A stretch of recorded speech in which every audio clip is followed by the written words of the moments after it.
My fascination in serial killers is not confined to death row inmates by a long chalk.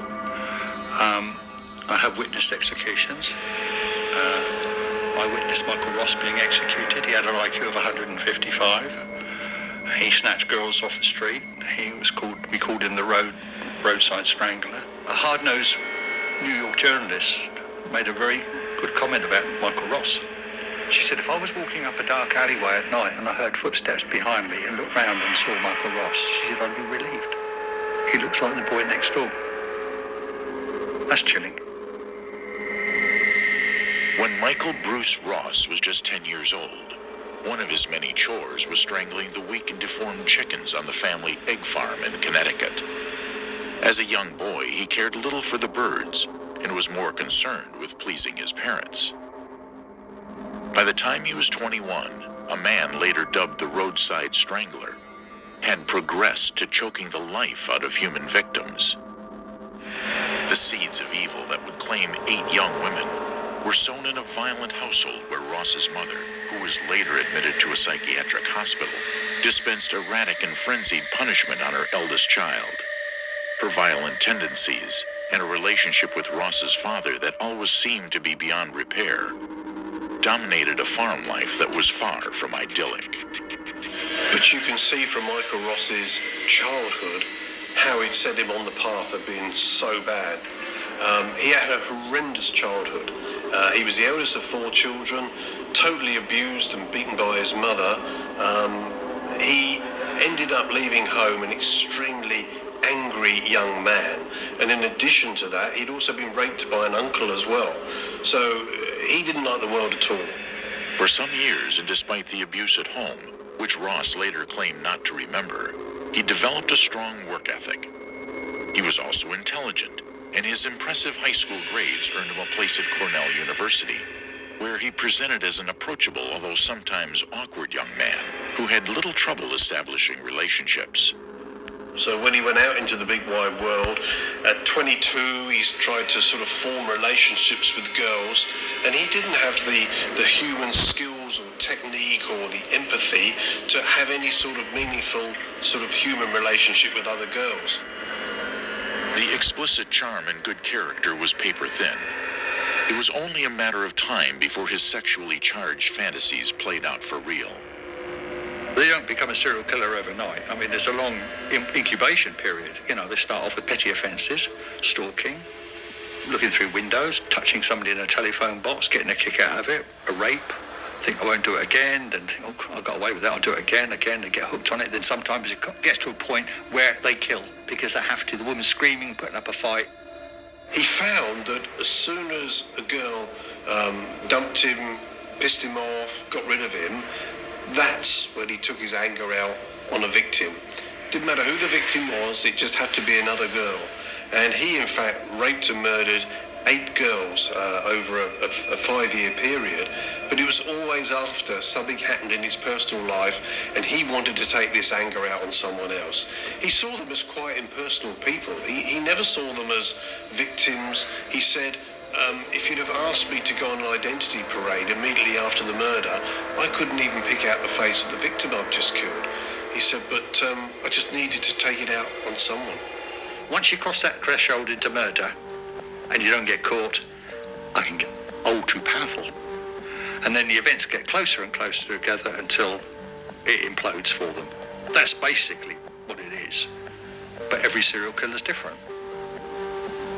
What makes a serial killer different to you and them, me and them? Some people are good, and some people are extremely evil. Most of us live in the middle ground.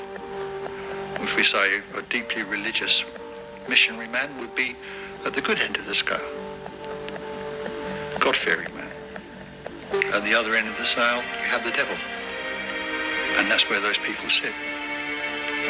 We're in the middle, they're at extremes. There would soon be no middle ground for Michael Ross, who felt compelled to kill. And his taste for power and control over the young women he came across would lead to the violent murder of 8 victims. 7 of them sexually assaulted, either before, during, or after they were killed.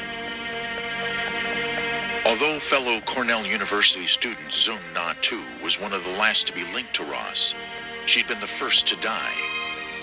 The 25-year-old faced the killer's evil in May 1981, shortly after the pair had been in the same evening class on campus. Police initially suspected suicide when Tu's body was found in a creek at the bottom of a gorge, near the fraternity house where Ross lived. Family and friends were furious with the initial assessment and refused to believe that Tu would take her own life. She was funny, happy, highly intelligent, and had the world at her feet. Even when a subsequent examination revealed injuries not consistent with the theory she had leapt to her death, police found no evidence to link the killer to the crime. It would be years before Tu's shattered family would learn the truth of her death. But it wasn't long before Ross's criminal intent landed him in jail. Shortly after graduating from Cornell, where he'd studied economics, he was convicted of an assault on a teenager that could have been far more serious. Police had no idea Ross had already killed, and that he would kill again when their intervention effectively saved the life of the 16-year-old girl, who Ross had dragged into a local woods.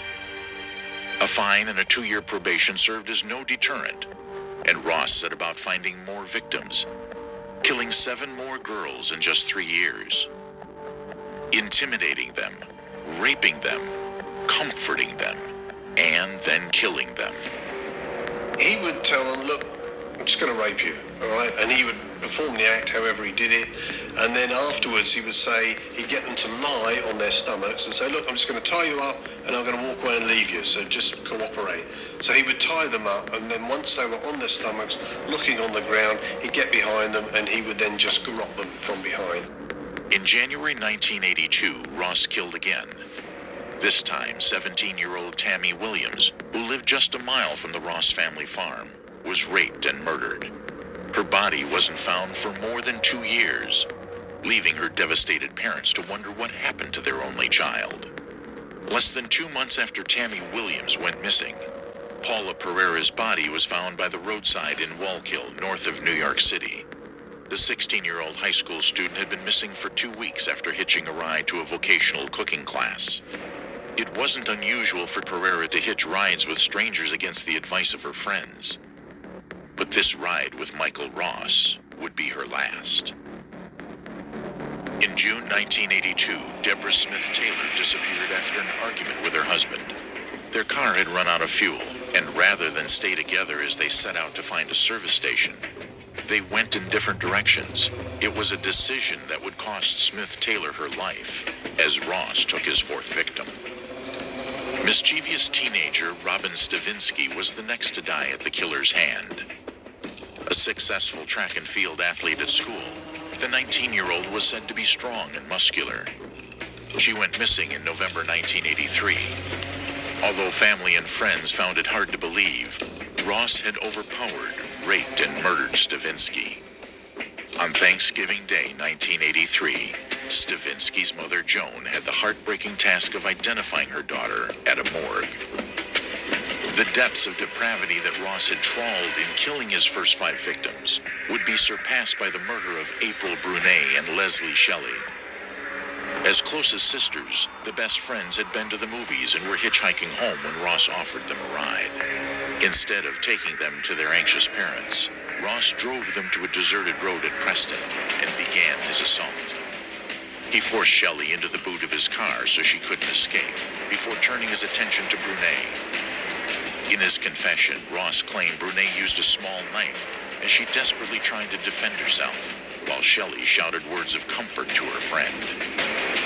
Brunet was brutally raped and then strangled to death before Ross returned to the car for Shelley.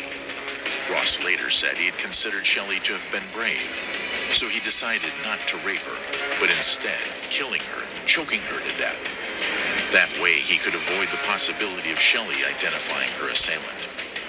It was April 1984, and April Brunet and Leslie Shelley were just 14 years old. He wasn't haunted by any of his victims other than the youngest one, the 14-year-old one. For some reason, that one, he said, played on his mind, but the rest of them, he had no effect on him whatsoever. So he killed these innocent girls, raped them, garroted them, and had no impact on his mind at all. Wendy Baribold would become Michael Ross's final victim. The 17-year-old's body found under a pile of rocks on the side of the road in Griswold, Connecticut, in June 1984. She had left a note to her parents to tell them she was walking to a local shop, but never returned. This time, during their investigation, police received a tip-off that a man had been sitting in a blue Toyota car close to where Baribold had been found. Ross owned a car matching the description, and since his house was in the vicinity of the murders, he was one of the first suspects police visited. The game was up. Some serial killers deny their guilt, leaving the detail of their murders to be unpicked by police and their forensic teams. Others can't wait to tell more, driven by ego and the same power that had compelled them to kill. Michael Ross's immediate admission to several murders was only part of his story. Prompted by criminologist Christopher Barry D., he spilled the final chapters with alarming candor, allowing police to uncover the extent of his serial killing. He sat in front of me and I had 2 unsolved homicides that I wanted to clear up with him. And I wanted from him information that only the police and nobody else knew. And we'd formed a good relationship, if you like, through correspondence and a previous visit. People say, "Why, you must be terrified, you must be scared, it must frighten you." But it doesn't, because I am as cold as ice when I'm with them. They can tell me anything. They can shout, they can scream, but they can't touch me. They won't touch me because they only kill the vulnerable people. And if you show any emotion whatsoever when you're interviewing these people, you become weak in their eyes. And it is that control. It's knowing that they are psychopaths, they can lie and cheat, but I'm already inside their heads and I manipulate them. I have no fear at all. He knew that I was compassionate towards him. In other words, I made sure that he had Coca-Cola, and I made sure his cuffs were taken off behind his back and he was unshackled. And we were talking, and I could see him manipulating. He was boasting about his murders, how long it took to strangle a girl, that sometimes there were multiple bruises around their necks because they wriggle around on the floor. Then he lets it off because he can't come and he needs to build his sexual pressure up again. And I looked at him and I didn't even blink, and I said to him, "Michael, you're not a big hitter. 6'7", what's that? You're not a Ted Bundy. You're not a Kenneth Bianchi, you're a small fry. Little guy." And he looked stunned. I said, you've only got 5. And he suddenly said, "No, I've done 7. I said, "No, you haven't." He said, I've done 7. And I have to worry about entrapment. You understand me?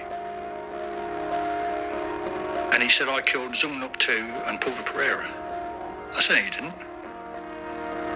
And I said, "Tell me about Zung Nuk Tu." He said, "I threw her over a dam into the river," he said, "at Cornell University." He said, "I didn't kill her." He said that she drowned. And then I asked him about Paula Pereira, and I had all the crime scene photographs, everything, the maps, everything. So I leant across to him and I said, "Michael, with Paula, what did you do with the body?" He said, "I dumped her by a willow tree near a little stream by a pull-off off the road." I said, "What was she wearing?" He said, and he told me her school uniform. I said, "What did you do with the body then, Michael?" He said, "I treated it like so much trash, like garbage. I'd used her, abused her, and walked away." I got my confessions. The police, armed with that, and armed with the transcripts and the film tapes of that, went back to interview him, and he was subsequently charged with another 2 homicides, and I had letters of commendation from the New York State Police and the Crystal Run Police, and letters of thanks from the parents for putting their minds at rest. That's what happens when you get involved with somebody like Michael Ross. In July 1987, Michael Ross received 6 separate death sentences for killing Wendy Baribolt, Robin Stavinsky, Leslie Shelley, and April Brunet. In July 1994, following years of legal argument, the death sentences were overturned because a judge had incorrectly excluded a letter from a psychiatric report. 4 years later, Ross gave up his fight against his death sentences. He claimed to have felt guilt and in prison found God and worked as a Braille translator in the hope of redemption. Some saw him as a reformed character, including Susan Powers, who was engaged to the killer but broke up with him 2 years before he was put to death. On May 13, 2005, Michael Ross, a sadistic rapist who had killed his victims to cover his tracks, was administered a lethal injection at Osborne Correctional Institution in Somers, Connecticut, watched by the family of some of those he had murdered. The roadside strangler was dead.